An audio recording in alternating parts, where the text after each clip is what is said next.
গোপালগঞ্জের গণহত্যার দায়ে ১ নম্বর আসামি হবেন খুনের অভিযোগে অভিযুক্ত ডক্টর মোহাম্মদ ইউনূস। তারপরে তার পারিষদবর্গ, তার একজন উপদেষ্টা ইতোমধ্যে ফেসবুকে স্ট্যাটাস দিয়ে বলছেন ঢাকা থেকে তারা সবকিছু মনিটর করছেন। সামাজিক যোগাযোগ মাধ্যমে দেখা গেল যে ভিডিও কনফারেন্সের মধ্য থেকে ওই উপদেষ্টা এবং অন্যরা মিলে গোপালগঞ্জের ঘটনা মনিটর করছেন এবং প্রয়োজনীয় আদেশ নির্দেশ দিচ্ছেন। নির্মমভাবে গুলি করার একটি ভিডিওতে দেখা যায় যিনি গুলি করছেন তাকে বলা হচ্ছে ডাইরেক্ট গুলি কর। প্রাসঙ্গিক বিষয় হচ্ছে কখনো কোনো মব হলে বা কোনো অনাকাঙ্ক্ষিত পরিস্থিতি হলে তাদের থামাবার জন্য টিয়ার গ্যাস নিক্ষেপ করা যায়, যদি রাবার বুলেট নিক্ষেপ করা যায়, যদি আরও প্রয়োজন হয় পায়ে বা কোমরের নিচে গুলি করা যায়, এরকম সিচুয়েশন হলে এক্ষেত্রে ডাইরেক্ট গুলি করা। এবং এ পর্যন্ত যে কজন মৃত্যু মুখে ঢলে পড়েছেন তাদের প্রত্যেকেরই শরীরে গুলির কারণে মৃত্যু হয়েছে, এভাবেই রিপোর্ট পাওয়া গেছে। ফলে গুলি করেই যে তাদেরকে হত্যা করা হয়েছে এটা আর বলার অবকাশ রাখে না, এটা স্বীকৃত। দ্বিতীয় হচ্ছে গোপালগঞ্জের মানুষেরা যেভাবে প্রতিরোধ গড়ে তুলে তাদের ক্ষোভের প্রকাশ ঘটাচ্ছিলেন, তাদের কারু কাছেই কিন্তু কোনো মারণাস্ত্র ছিল না। তা তাদের হাতে যদি মারণাস্ত্র না থাকে তাহলে তারা আর একজনাকে মেরে ফেলতে পারবে এরকম অবস্থা ছিল না। যদি তেমন অবস্থা না থাকে তাহলে পুলিশ, আর্মি, র্যাব, বিজিবি কেউই আত্মরক্ষার জন্য গুলি করেছেন এ কথা বলার কোনো সুযোগ নাই। এ পর্যন্ত যে তথ্যপত্র পাওয়া গেছে গোপালগঞ্জের অতি সাধারণ মানুষ যারা ক্ষোভে রাস্তায় বেরিয়েছিল তাদের কারু কাছেই কোনো মারণাস্ত্র বা কোনো বড় ধরনের অস্ত্র দেখা গেছে এমন কোনো রিপোর্ট নাই। তাহলে তারা যদি লাঠি সোটা নিয়েও বাইরে আসেন, কথার কথা বলছি, তাহলে সেই লাঠিওয়ালা মানুষদেরকে নিবৃত করার জন্য তাদেরকে গুলি করে নির্মমভাবে মেরে ফেলার কোনো জাস্টিফিকেশন নাই। দ্বিতীয় হচ্ছে আমরা দেখলাম গুলিবিদ্ধ একজনের উপরে পাকিস্তানি হানাদার বাহিনীর স্টাইলে বুট দিয়ে পাড়িয়ে তাকে তার মৃত্যুটাকে নিশ্চিত করা হচ্ছে। আর একটা দৃশ্যে আমরা দেখলাম যে একজনের হয়তো গুলিতে মৃত্যু হয়ে গেছে, সেই শহীদের ডেড বডিটাকে যেভাবে তুচ্ছ তাচ্ছিল্য করে পুলিশ ভ্যানের ভিতর তোলা হচ্ছে, এতে মনে হচ্ছে যেন হিটলারের বাহিনী এখানে আক্রমণ করেছে। বাংলাদেশের কোনো আইন শৃঙ্খলা রক্ষাকারী বাহিনীর আচরণ এমনটা হবে এটা আমরা আশা করিনি। তাছাড়া যাদেরকে তারা মারছে, যাদেরকে গুলি করে হত্যা করা হচ্ছে, তারা কেউই সশস্ত্র অবস্থায় ছিলেন না এবং উল্লেখযোগ্য কেউ না। কারণ দীর্ঘদিনের রাজনৈতিক মামলা হামলা এবং 16 জুলাইয়ের পূর্বে বেশ কিছু অপারেশনের কারণে বাড়ি বাড়িতে গিয়ে র্যাব পুলিশের হামলার কারণে এলাকায় রাজনৈতিক উল্লেখযোগ্য নেতৃবৃন্দ কেউই ছিলেন না, অতি সাধারণ মানুষ ছিলেন। আজকের এই বিক্ষোভে কিন্তু আবাল বৃদ্ধ বনিতা দল মত নির্বিশেষে সবাই বেরিয়ে আসছে, এমন অবস্থাটা দৃশ্যমান। কেন বেরিয়ে আসছে? যে বাংলাদেশের মানুষের জন্য তীর্থস্থান বঙ্গবন্ধুর পুণ্যভূমি, বঙ্গবন্ধুর কবরস্থান, বঙ্গবন্ধুর মাজার, সেটাকে গুড়িয়ে দেবেন এ জাতীয় বাজে কথা ঢাকায় বসে এই যে ন্যাশনাল চিলড্রেন পার্টি বা ন্যাশনাল ক্রিমিনাল পার্টি যে নামই আমরা বিভিন্ন লোককে অবহিত করে, তারা বিভিন্ন সময় চিৎকার করে করে বলছে এবং তারা দাম্ভিকতা দেখিয়ে বলছে যে মুজিববাদকে মুর্দাবাদ করে দেব, গোপালগঞ্জের নাম পাল্টিয়ে দেব। তা মুর্দাবাদ কি? মুজিবের কোনো নিজস্ব মুজিববাদ ছিল না। মুজিব যেটা চাইতেন সেটাকেই মুজিববাদ হিসাবে তার সহকর্মীরা অভিহিত করতেন। তিনি চাইতেন পাকিস্তানি হানাদার বাহিনীর কাছ থেকে বাংলাদেশটাকে স্বাধীন করতে হবে, সেই স্বাধীনতা তিনি এনে দিয়েছিলেন। তাহলে মুজিবের যে মতবাদ ছিল সেই স্বাধীনতা আনাটাকে তারা গুড়িয়ে দিতে চায়। তাহলে কি এই ন্যাশনাল ক্রিমিনাল পার্টি এরা কি চাচ্ছে যে বাংলাদেশটাকে আবার পূর্ব পাকিস্তানে পরিণত করতে? এ প্রশ্ন উঠেছে। আরেকটি গুরুত্বপূর্ণ বিষয় আমাকে অনেকেই জানতে চেয়েছেন। ক্যাবিনেট ডিভিশনের বিভিন্ন ডিসিশন আছে। কোনো একজন মন্ত্রী এলাকায় গেলে তার প্রোটোকল করবেন ডিসি এবং এসপি র্যাঙ্কের অফিসাররা। প্রতিমন্ত্রীর জন্য এডিসি এবং additional superintendent police. Deputy minister গেলে সেখানে ইন্সপেক্টর এবং ইউনো র্যাঙ্কের পুলিশ। প্রোটোকল কারা পাবেন, কিভাবে পাবেন, এর কিছু নিয়মকানুন আছে, না হলে তো যার ইচ্ছা সেই প্রোটোকল নিতেন। গোপালগঞ্জে আজকে যারা মহাসমারোহে গেলেন তাদেরকে সেনাবাহিনীর কনভয়, র্যাবের কনভয়, পুলিশের কনভয়, বিজিবির কনভয় এবং আসার সময় সেনাবাহিনীর সুসজ্জিত যানে করে তুলে আনা হলো কোন প্রোটোকলে? কোন প্রোটোকলে তাদেরকে ঢাকা থেকে গোপালগঞ্জ পর্যন্ত যাওয়ার প্রতিটি জায়গায় এমনভাবে সশস্ত্র পাহারা দিয়ে নেওয়া হলো, এটার কোনো আইন এবং নিয়ম আমরা এখনো খুঁজে পাইনি। দ্বিতীয়ত, তারা নিশ্চয়ই কারো না কারো আদেশে গিয়েছেন। তাহলে এই আদেশটা যারা দিয়েছেন, সেনা প্রধান হন, পুলিশ প্রধান হন, বিজিবি প্রধান হন, র্যাব প্রধান হন বা তাদের দ্বিতীয় ব্যক্তিরা হন, যারাই দিয়েছেন তারা কিসের ভিত্তিতে দিলেন? তারা কি বাংলাদেশের বিদ্যমান আইনের বাইরে নিজের খেয়াল খুশি মতো দিতে পারেন? অবশ্যই তারা পারেন না। সেনা প্রধান বলেছিলেন সেনাবাহিনী নিরপেক্ষ থাকবে। এই নিরপেক্ষতা তারা দেখিয়েছেন। মবে যখন বঙ্গবন্ধু ভবনকে গুড়িয়ে দেওয়া হয়, তারা দাঁড়িয়ে থেকে নির্বাকভাবে দেখলেন, পরে সেখান থেকে চলে এলেন। আজ গোপালগঞ্জে নারকীয় তাণ্ডব সৃষ্টি করার জন্য যারা গেলেন, তাদের পাহারা দেয়া, তাদের স্বার্থে গুলি চালানো, তাদের স্বার্থে নির্মমভাবে মানুষকে মারধর করা, হতাহত করার এই ঘটনায় পুলিশ, আর্মি, র্যাব, বিজিবি কার আদেশ নিয়ে করেছিলেন? সেনাপ্রধান আপনার নিয়ন্ত্রণে আছে? সেনাবাহিনী, র্যাব প্রধান আপনার নিয়ন্ত্রণে আছে? পুলিশ প্রধান, আপনি তো রিটায়ারমেন্টে বাড়ির থেকে ফিরে আসা, আবার নতুন করে চাকরি পাওয়া, তারপরও বলবো আপনার নিয়ন্ত্রণে কি আছে এগুলি?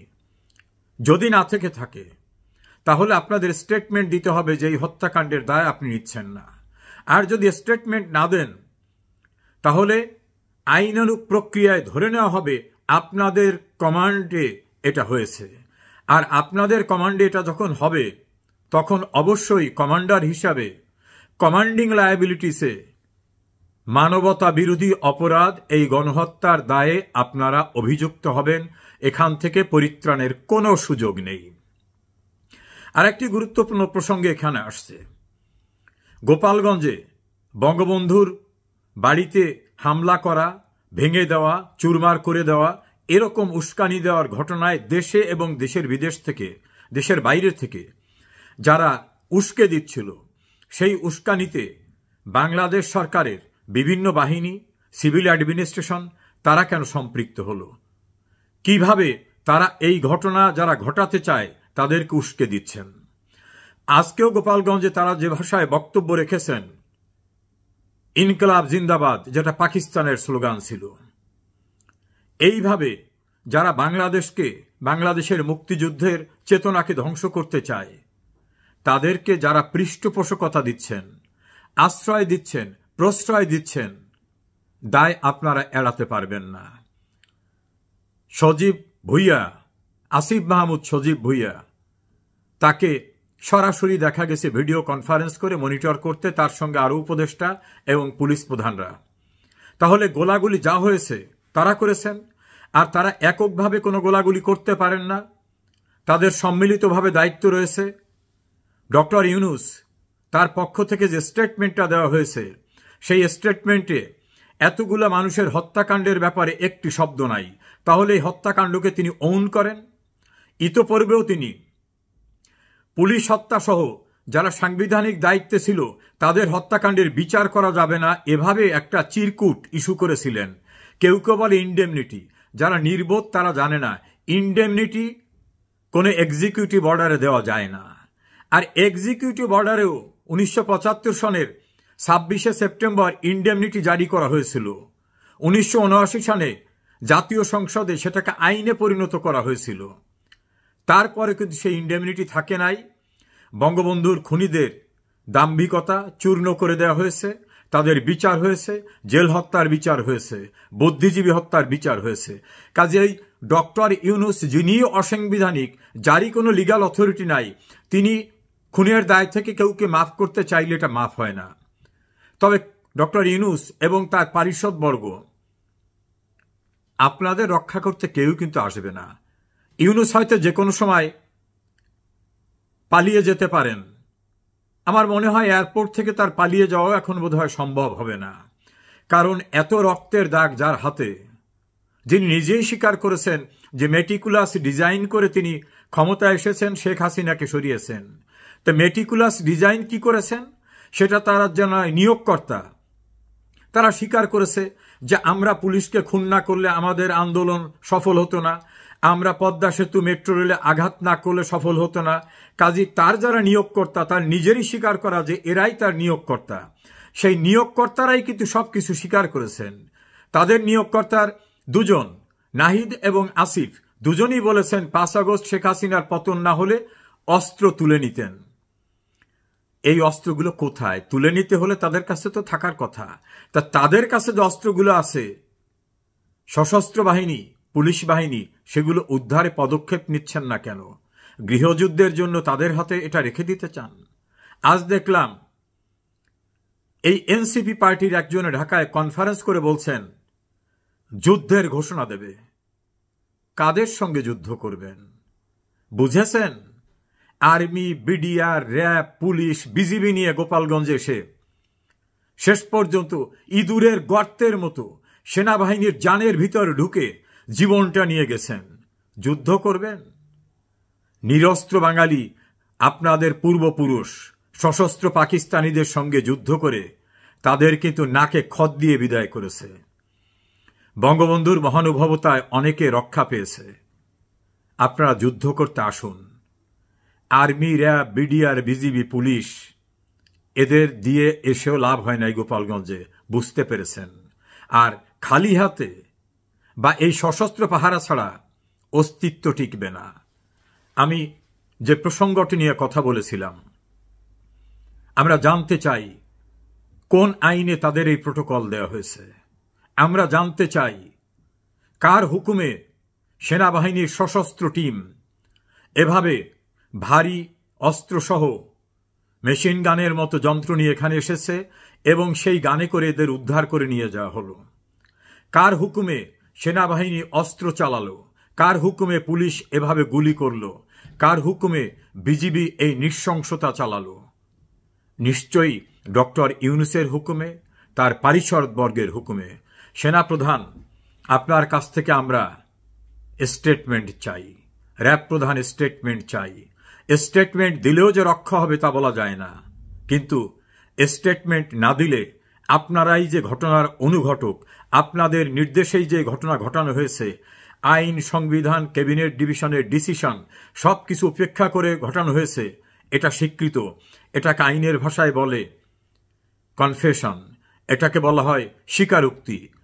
এই স্বীকারোক্তির জন্য ভবিষ্যতে বিচারের সময় খুব বেশি সাক্ষীরও প্রয়োজন হবে না। পরিত্রাণ কিন্তু কেউই পাবেন না।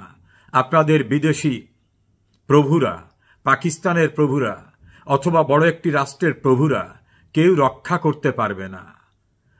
বুঝতে পেরেছেন? ডাক দিয়েছেন সারা বাংলাদেশের সবাইকে গোপালগঞ্জে আসতে, কেউ আসেনি। আলিয়া মাদ্রাসার কয়েক ছাত্র আর ভাড়া এসেছিল আরো কয়েক জায়গার থেকে কয়েকজন, সব মিলে 150 মানুষ নিয়ে। অনলাইন পোর্টাল এবং গণমাধ্যমের যে পরিমাণ মানুষ ছিল সে পরিমাণ মানুষও সেখানে ছিল না। ফলে মঞ্চের ছবি দেখানো হয়েছে, সামনের অডিয়েন্সের ছবি দেখানো যায়নি। আমি দ্ব্যর্থহীন ভাষায় বলতে চাই, কোথায় হাত দিয়েছেন বোঝেননি। বিষাক্ত সাপের লেজে যেমন পা দেওয়া যায় না, বাঘের লেজ দিয়ে কান চুলকানো যায় না, গ্রাম্য প্রবাদ রয়েছে। বঙ্গবন্ধুর দল আওয়ামী লীগ, বঙ্গবন্ধুর পুণ্যস্থান, সেখানে দাম্ভিকতা সৃষ্টি করতে গেছেন। এই দাম্ভিকতা চূর্ণ হয়ে গেছে, বুঝতে কি বাকি আছে? ঢাকার রাস্তায় এখন নেমে দেখুন, ডাক দিলে আয় রাজুতে আয়, আর কেউ আসে না। আপনাদের সহযোদ্ধা সহকর্মীরা অনেকেই চলে গেছে এবং তারা স্টেটমেন্ট দিয়ে বলছে যে এদের যে এই লক্ষ্য ছিল সেটা আমরা জানতাম না। আপনারা যে ক্ষমতার জন্য জুলাই আগস্ট আন্দোলনের নামে এই জঙ্গিবাদ কায়েম করেছিলেন সেটা শেখ হাসিনা ঠিকই বুঝেছিলেন। তিনি বারবার বলেছিলেন এদের লক্ষ্য কোটা আন্দোলন না, এদের লক্ষ্য রাষ্ট্র ক্ষমতা দখল করা। সেটা প্রমাণিত হয়েছে। আমরা চাই বিভিন্ন ডিপার্টমেন্টের লোকদের কাছে এই জঙ্গিদের দ্বারা প্রভাবিত হয়ে নিরস্ত্র মানুষের উপর গুলি চালাতে যাবেন না। আজকে সেনাবাহিনীর একজন সিপাহী চাকরি ছেড়ে চলে আসছেন এই নির্মমতা দেখে। একজন ম্যাজিস্ট্রেট চাকরি ছেড়ে চলে এসেছেন। আপনাদের সঙ্গে থাকা আপনাদের সহযোদ্ধারা অনেকেই আপনাদের ছেড়ে চলে আসছেন। অনুষ্ঠান করতে গেলে সামনে কোনো লোক থাকে না, বুঝতে বাকি আছে এখনো।